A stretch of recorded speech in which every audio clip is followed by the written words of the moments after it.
Саратовский кассационный суд 13 января подтвердил решение Саратовского паспортного стола о лишении 58-летнего таджикского активиста Кадама Исматова российского гражданства. Об этом сообщает портал Бамдод. Кадам Исматов в интервью Бамдоду назвал решение суда неправосудным.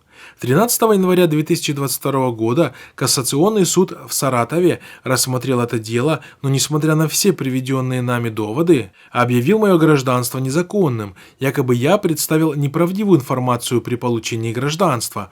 У них нет никаких доказательств, а если есть какие-либо доводы, то ошибка произошла по вине ответственных лиц, а не меня. К сожалению, они не учли все тонкости дела и приняли одностороннее решение. Все началось с того, что Кадам Исматов, который еще в 2005 году получил российское гражданство, в начале 2021 года зашел в местное ГИБДД менять водительские права. Проверив его документы по своей базе данных, сотрудники ГИБДД попросили Исматова поехать в ГУВД Саратовской области. Там он узнал, что еще с 24 ноября 2016 года находится в международном розыске по запросу властей Таджикистана, где против него возбудили уголовное дело по 6 статьям УК РТ. 187, 189, 307, 307.1, 307.2, 307.3, то есть стандартный набор статей для оппозиционера.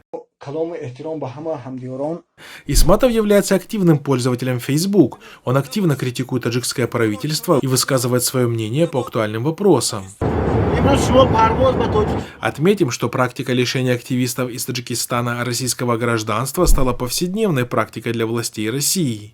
Так, например, в 2017 году Каромат Шарипов, а в 2021 году Иззат Амон были лишены гражданства и депортированы в Таджикистан. Последний по сфабрикованному уголовному делу был приговорен к 9 годам лишения свободы.